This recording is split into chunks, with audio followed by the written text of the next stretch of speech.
Welcome to an all new episode of Talking About Walkers, the Walking Dead podcast.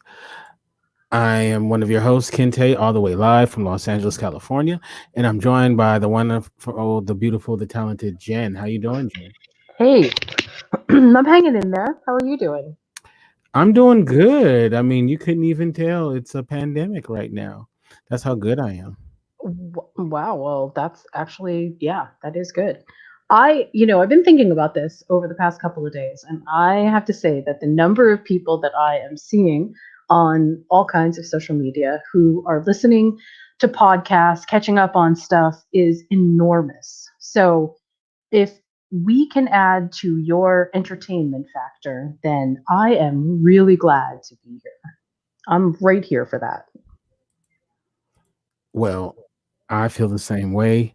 I am happy to be here. I'm happy to, if somebody finds enjoyment out of what we're doing, I hopefully, we can provide that. So let's I'm talk. I was just gonna say I am not super happy with The Walking Dead this week. Really, why is that? Um, uh, well, let's just say that I every time The Walking Dead tries to pull out all the stops, it always feels so forced. And this episode, I didn't see some of it coming, to tell you the truth. But I also felt like, oh my god, is there can you guys sort of get your stuff together so you can tell us a story that is surprising without making it feel too obvious? I don't know. Well, I guess we can talk about it as we get into the episode, but I loved what happened. Like, I loved the story points. I just It's just the way that they do stuff that just drives me absolutely up the wall. Yeah, let's get into it. First of all, the episode begins very similar to the that episode of Game of Thrones, episode 3 of season 8. Um, you know, the one that the dark episode that everybody just loved so much, and Hmm. uh it was what's going on here? Oh, okay. Uh sorry about that. We're having technical issues.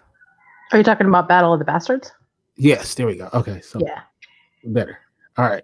Sorry, it was a technical issue, and now we're good. Yeah. No, it wasn't Battle of the Bastards. It was called something else in that last season. Um, I'm trying to remember what that episode was titled. dark ass episode. It was what? We'll call it the dark ass The episode. dark episodes. There we go. Right. So you know it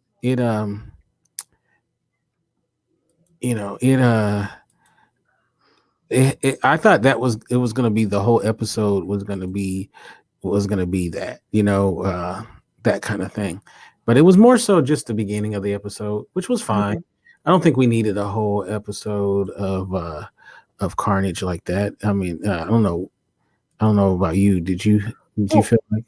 we've been through so many of these, is the thing. And so at this point, giving us the abridged version of what we already know is going to happen, I think does the story credit because we know what happens. So unless there is something really specific that needs to stand out, we already have the roadmap for what these battles look like. Yeah, That's what I think. yeah, I think so too. And to be honest with you, at this point, I'm so over it. Like it's just like kind of whatever at this point to me. You mean over the story or just over the battles? The battles, they don't really do nothing for me. See, that's something that I'm kind of we I guess we can bring up a whole bunch of stuff now because uh this this epic struggle between Alpha, Beta, uh Carol, Hilltop, um the zombie horde, everybody that's involved. The thing that made that work was Alpha was such an incredibly strong bad guy. Really great character to be an antagonist. And the thing that makes The Walking Dead work still, in my opinion, is that the characters still are, many of them, I won't say all of them because some of them I feel like are super milk toast and just not even, yeah, I don't really like them, but the ones that are around, they are still really interesting. And when we add the level of protagonist or the antagonist to a protagonist who clearly has, you know, some gumption and you know, maybe not just out of the box responses to what's going on, it makes the whole thing more interesting. Now, what isn't interesting is sort of just the tactical stuff, right? If I can go back to the Game of Thrones thing, the reason that Battle of the Bastards was so, to me, was so incredibly cool, and that's I think why it was sticking in my mind, is because the battle itself was set up to be very interesting. There were a lot of things at play in there which perhaps people hadn't seen before. And so that made it this, you know, super tense, really awesome kind of thing. But there's only so much that The Walking Dead can do with a zombie horde that we haven't seen before, that hasn't sort of been accomplished in some way. And we have to keep focusing on our protagonists and our antagonists. And that, I think, is one of the strengths of the story with the Whisperers and Hilltop and Alexandria and everybody else. It does feel like at least that is sort of shifted a little bit. You know what I mean? Oh no, I definitely understand what you're saying for sure. So I'm really glad that they didn't super hyper focus on, you know, just the sort of, okay, how, you know, we've got a zombie horde coming, you know, now what are we going to do? In fact, somebody who was watching the show with me commented that almost everything that they did in this battle was something that has been done prior. So a different season, you know, the same kind of tactic. And to some degree, I think, you know, it's good to see that they have a long memory, that they're using the things that they have learned from before in order to get better at doing this. But it is really also very obvious that you cannot hold back the tide of the dead. That it's just, I mean, I feel like if there was any metaphor for this episode at all, it is that the tide of the dead is relentless. And there's no way that you can defeat it in a way that is going to preserve who you are, what you have, and, you know, civilization is going to continue to be a crumbly thing that there just isn't, they just don't have the numbers to be able to do what I think they can accomplish. Does that make sense? Because sometimes when I think about this, I oftentimes, you know, go back to this whole idea with The Walking Dead of it really is about rebuilding civilization, but it's about all of the little key points of rebuilding civilization. And it's not just, you know, oh, hey, well, let's just start a community. It's about leadership. It's about deceit. It's about spies. It's about, you know, stuff breaking down and not having equipment. And what about kids? And how do we handle pregnancy? And like, I mean, all of the stuff that goes into being sort of good people after the fact are right here for us to see. But it's like we have to keep coming back to the focus of nothing is ever going to be okay again. Right. Does that make sense? Yeah, this is the world that in which everyone lives in now. So, and I think people who understand that tend to have a better time in all of this. Mm. I guess it depends on what you call a better time, right? So, but yeah, no, I feel what Well, well, there is, you know, there's two types of people in The Walking Dead right now, at least for our antagonist. I mean, for our protagonists. There are the people who have accepted that this is the new normal, and they tend to sometimes be less than uh, they're less than understood by the people who are much more hopeful, who try to inject something bigger into the narrative. And it's actually a little bit interesting to watch The Walking Dead struggle with those two things back and forth because they have to hit the right tone. I mean, it can't always be just negative, or we would all tune out. There has to be some hope. There has to be something positive, and yet if we extrapolate this and put it into the narrative, boy, it is tough. You can really see why the characters struggle so hard trying to maintain any level of sanity and hope for the future when things like this happen. Yeah. I think these conversations about what's going on in the show is one of those things that keep, I think, some people into it. But Mm. we're on episode season 10. Yeah, season 10. It's kind of hard to continue with that. Well, I, I don't know if that's true. I don't know. I don't necessarily think that, but I think that what is going to happen is they're going to have some kind of come to Jesus moment where they're going to have to realize that they have to shift. And I know that there is a limited now amount of seasons left for The Walking Dead. So in some ways, maybe that's good news because maybe they can try to sort of pull things together a little bit more. But I, I think that so far they have done an exceptional job of helping the story as it was told in the graphic novels and that to be something that is relevant and really shows, I mean, just in light of the current situation, what does it look like when society starts to break down, and I'm not even saying that we're breaking down. I'm saying, we have a set of circumstances that could easily be construed as, oh my gosh, this is the worst. But watch The Walking Dead and you realize that no, no, no, no, no. It's when society really breaks down, that's when we have all of this stuff sort of going on. I don't know. I don't necessarily think it's devoid of hope or that people don't tune in because they feel like that it's all negative. And I feel like people have stopped watching because they feel like they've seen it all or they've seen as much as they need to see. That's what I think. Agreed. I feel like I've seen zombie kills in every kind of way. They do a fantastic job. They all do a great job, but it's like, yeah, we've seen there, been there, done that.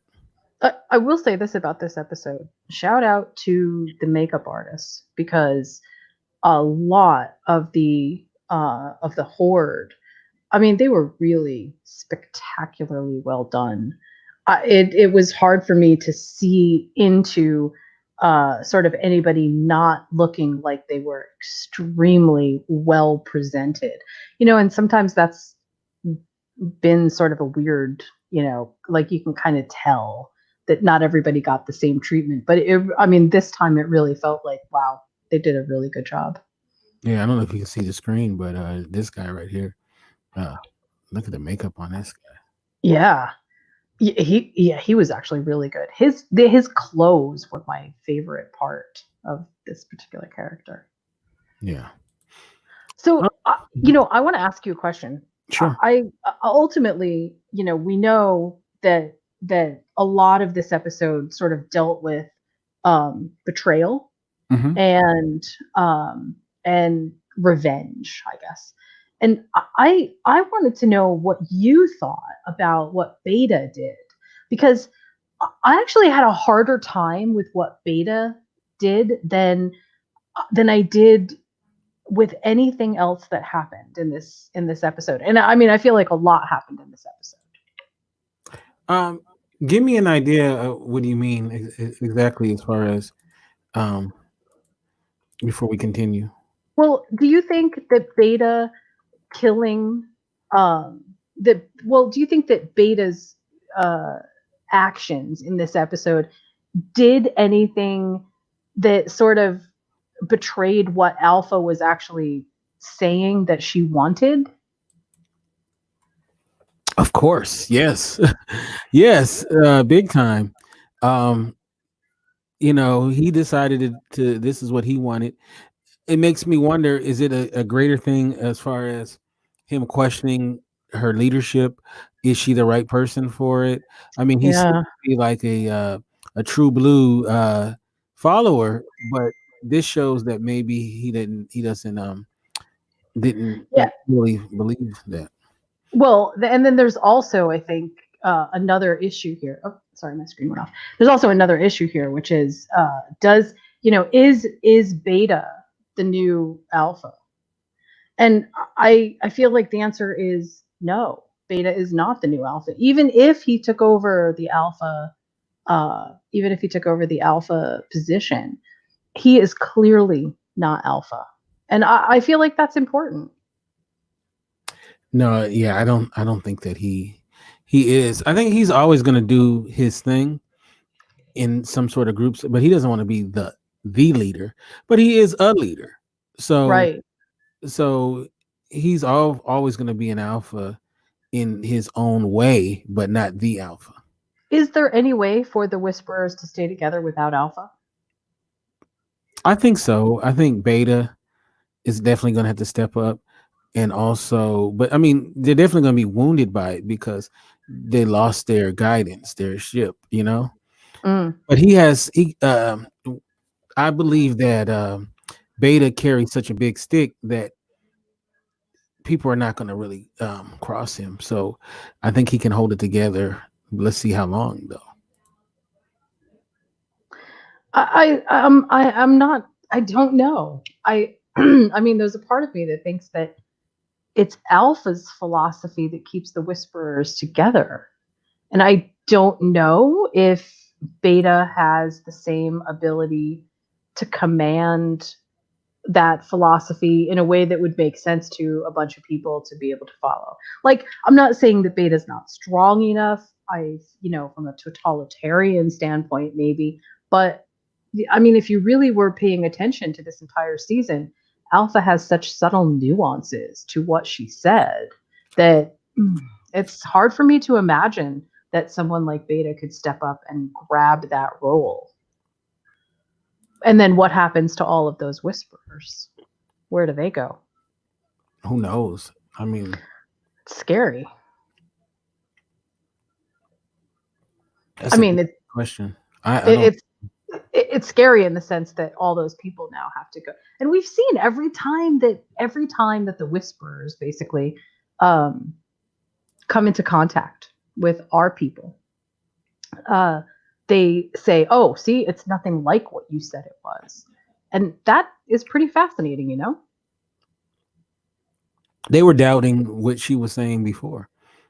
So Well, I think of course, they were doubting what she was saying, but I mean, the moment that they actually see that it's not what Alpha said it was, all of a sudden they are like, oh, yeah, okay, I get it. This was just all fake.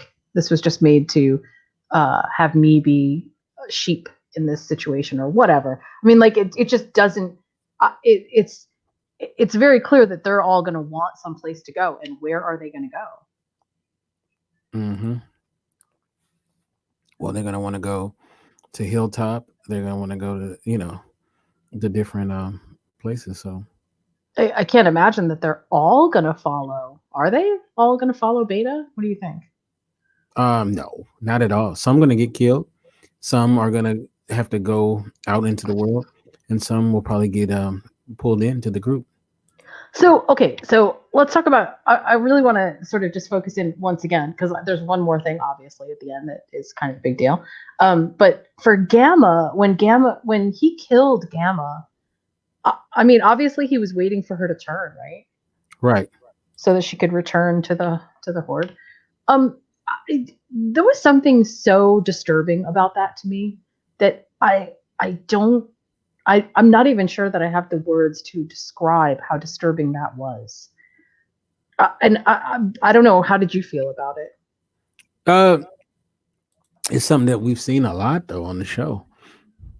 Them doing that, using them as a walker bomb, or Mm. or something like that. I mean, it's something that the governor used to do that all the time. I was just gonna say I was reminded. Also, Negan did it quite a few times too. That's true. Yeah, seems like it's like the trick of the bad guys uh, to create the very thing that we all fear the most out of the very thing that we could trust 2 minutes ago. But more than that, it stole from Alpha the ability to sort of have some kind of justice, Right. which I feel like was just incredibly, God, it was so disturbing. I think that's why I feel like it was disturbing more than anything else, is because it really sort of signals that Beta is, um, he's, if it's possible, he's more of a monster than Alpha was. Mm. Do you think so? I kind of do, yeah. I don't think he's smart enough to be, okay, Alpha's philosophy, but he definitely is way more.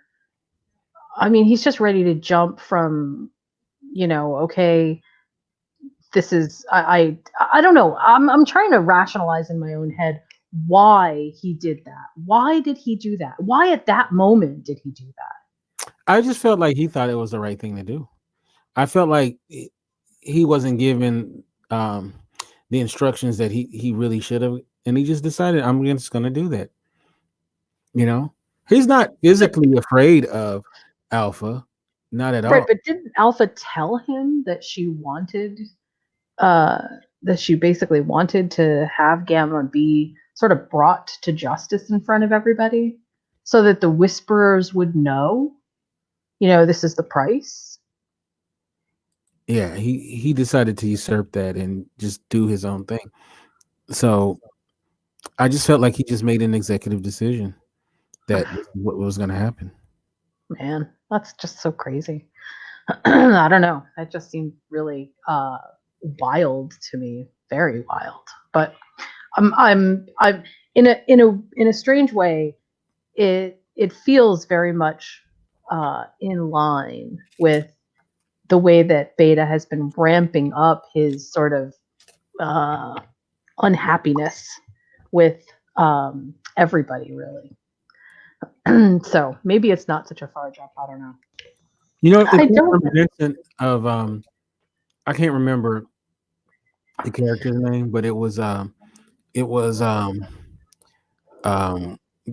Deegan's like number one in command when he decided to go rogue, and then he ended up getting in that fight to the death with Negan, and then he Wait, ended who? um remember Negan's number one. Oh, not Dwayne. Uh, Everybody calls him Trevor because of Grand Theft Auto, right, right. but that Yeah, that guy. Okay, yeah, who was just on Better Call Saul. that's right. Um, so he um he went rogue near the end of his, well, it was the end of his tenure, and he decided to to do some things on his own, and but obviously he took it a lot farther than Beta did, but he started thinking, you know what, his was more of a power grab, trying to become the leader, and it Right. work out for him. Now Beta, I don't think necessarily was going to do that. But this kind of sets up. To me, it does in my head. It sets up a final battle between Beta and Negan, which is oddly what I feel like this, because Alpha's death was so anticlimactic. I mean, don't get me wrong, it was surprising, and I didn't see it coming. I didn't see it coming, not in this episode. But toward the end, when they started looking at the cottage place, I even told the people that I was sitting with, Lydia's not there. And I don't know how I knew that. It was like, it was too obvious. And I knew that's not Negan. Negan is not like that. And I also didn't think that Negan, we, in another podcast, we covered a show called The Outsider. And one of the lines is, it takes an outsider to know an outsider. And that line actually really resonated with me between Negan and Lydia, because they are both outsiders. They both know what it feels like. And it seemed like meeting like just wasn't gonna, there was no way he wasn't gonna kill her or sacrifice her to Alpha. But it but the idea that Alpha's death at the hands of Negan was just a slice across the throat. Felt so, after all the other stuff that she's been through, I don't know. It kind of let me down a little bit. Really? Yeah. I mean, I totally saw when he was marching her out to the woods. I knew it was over for her. Like it was pretty obvious that it was over. And then I knew they were going to do the whole Silence of the Lambs trope where you think they're going, something is one place, but it's really something different, and I literally was just talking about this trope, and then they do it on they do it on here. I think they've done it before, if I remember correctly, on there. The whole and Jonathan Demme, shout out to him, rest in peace, for starting that whole. I believe he was that was the first time in movie history when they did that. If not, somebody, I'm sure it's like, oh no, in the 1920s they did this, somebody will come up with it. But yeah, I it was somewhat anticlimactic, but the whole giving her a kiss before she died, and some of that stuff was kind of like, really, like, Oh, I don't know. I felt like that was just very Negan, because Negan is such an over the top character anyway. That didn't shock me at all. It didn't shock me. It just was like, they tried to make it into some sort of, emotional thing, him killing her or something. Like okay, so I guess that's why they had sex, so that when he killed her, that there would be some kind of, something there for him to, I don't know. I mean, maybe, but I don't think that that's actually why. I think it was to put Negan in a position of this, and that's why he did it, right? I mean, it all makes sense if we see it in context of Negan was really there to kill Alpha. He was never there to join Alpha. Carol let him So go. obvious. I mean, that whole thing was so obvious that that's what it was going to be, so, and I think we even talked about it, that he was going to decapitate her and all of that. I think I brought that up. You brought up that it was Carol that was a part of the whole thing. Yeah. But so I guess we were both right. But I mean, I didn't like. Okay, I didn't mind how it happened, but then the whole at the end is like took you long enough. Like you're like, oh, okay, what's this Ocean's 14? Yeah. It's the Ocean's 14 plot. I don't know. What's interesting to me is that Negan decided for himself that he would work with Alexandria, or at least Carol, to get rid of Alpha, and it still feels like he's doing it for his own best interest, but clearly saving Lydia was not. I mean, that was actually a slight redemptive little piece that he exhibited there. That was not. I didn't. I mean, I'm glad that he was able to help Carol, but I don't think that him helping Carol was as redemptive as him just not giving Lydia to Alpha. And I think the whole thing with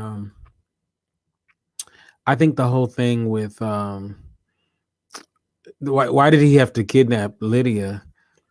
I mean, she wasn't going to go in there anyway. You know what I'm saying? Like, no, you know what? I actually disagree with that. Negan did not know what other whisperers might be around because he can't tell them apart.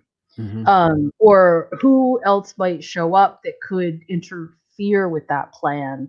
And I actually think that it was smart on his part to pretend like this is what he was doing. And I mean, obviously, even she thought that she was in mortal peril. And I feel like that was really smart on his part, because I don't think that he could have convinced Alpha if he didn't have some of that up his sleeve. Like, there's no way that anybody's ever going to find Lydia and be able to come over and say, hey, we got Lydia too. Like, I mean, like, the plan was actually very well constructed. Right. I Okay. think. Well, I do. Okay. We'll go with that. So, any last words before we say goodbye to this episode? Well, one thing that really struck me about this episode was Judith's part in it. I wanted to ask you first what you thought about What that. about Judith's part?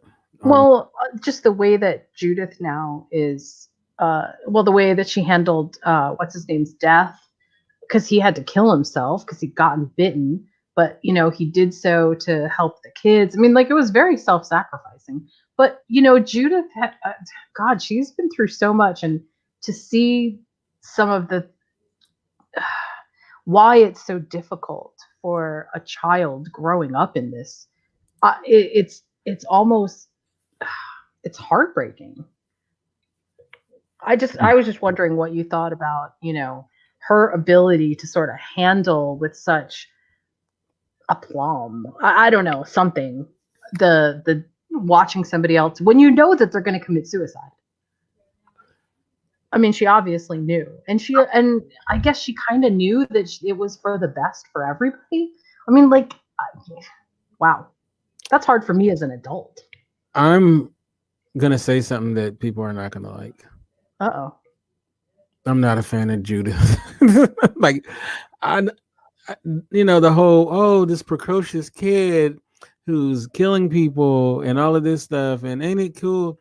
You know, like the way they kind of introduced her from the beginning.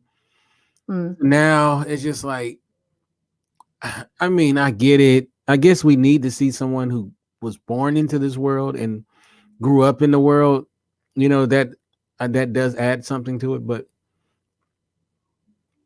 I mean, yeah, okay, so that was cool, and like you were saying, and I love John Finn, great actor.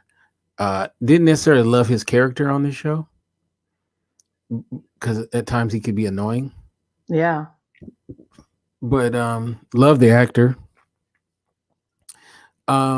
I mean, yeah, it was cool. They did a good job, you know. But I mean, I just be glad when Judith scenes are over. I don't think that you need to like the Judith character to understand the the storytelling perspective of what it's like to be a child growing up in all of this. I mean, maybe part of the mistake that I think that they made with Judith early on was they when they introduced her to us, it was right when Rick was sort of getting ready to leave.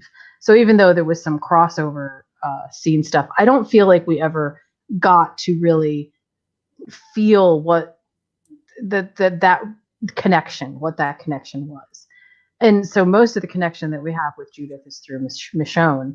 But I think that there is a level of Judith's character that really sort of feels like it is one of the best ways to explain why it is so hard for these people to keep going, to have children, to even want to bring children into the world, because stuff like this happens. And we've seen how some of the stuff turns people into very cynical, very horrible people.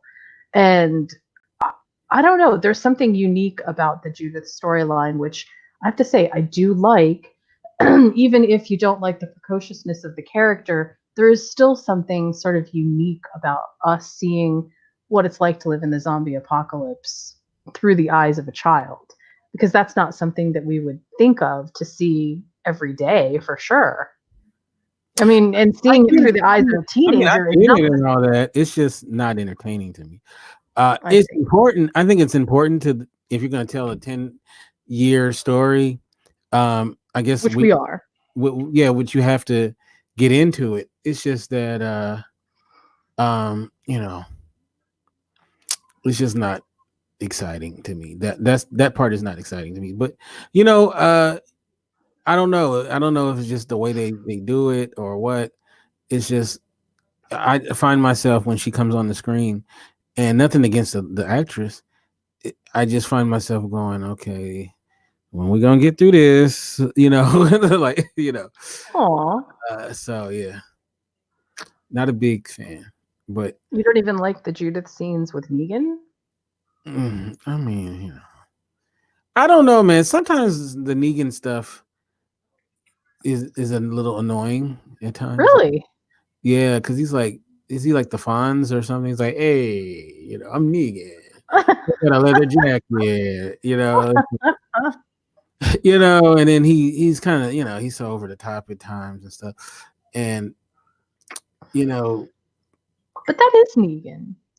yeah, I know, but that doesn't mean that you like it, you know, Well, all the time. I mean, So, yeah, there's that. I don't think Negan is actually designed to be uh likable.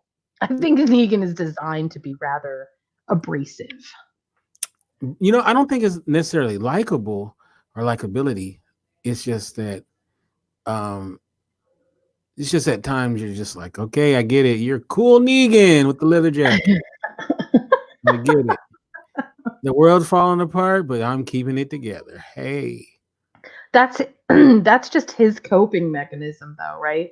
That's just him being like, because we saw him in previous seasons exactly like that. And even when everything's falling apart, Negan's uh his, I don't even know what the word is. Whatever that sarcasm is, it just masks everything. That's all it is. It's just a mask. yeah, I'm cool, Negan, y'all. And then, you know, and I get it. You know, like I said, the actor is cool. He's great, and the character is most of the time good. It's just that at times it's just like, okay, all right, all right, Neeks. Moving on. Yeah, Yeah, okay. I mean, I can see, I can see why you would be a little um not, what's a good word for that? Like, okay, I'm over it. I get it. I do get yeah. All right. So any it. final? I think also one thing, excuse me, one thing that was really interesting about this episode was that they chose to focus on or and also, I guess, chose to focus on the fact that Eugene is now kind of off on his new errand, Or and he heads out to Charleston, which we know is an important milestone in The Walking Dead. So what they do with this, I think, may sort of help us understand how they're going to close this out. yeah, which is So like we'll I see. said, yeah, we'll see. I'm looking forward to how this is going to play out. I guess we'll see. All right. So, Jen, how can we get you on social media and all that good stuff? I wanted to make a quick special sort of announcement that you can get me on social media on following, or I mean, on Twitter at following Bliss1. But if any of you out there have kids that you are homeschooling or need homeschooling resources for, I have completely opened up one of my websites called Homeschooling Network. It's totally free of charge. Go use all of the lesson plans and worksheets and everything that you need. And until all this stuff is over, it's totally, again, it's just totally free. So you can find me there. You can also find me at my other websites, moviesmakethemeal.com and studiowhitewolf.com. All right, all right, all right. You can get me at Kinte F on Twitter, Kinte Ferguson on Instagram, and indyradio.org. That's indyradio.org. We will catch you next time with an all new episode. You guys have a great rest of your week. God bless and stay safe. Peace.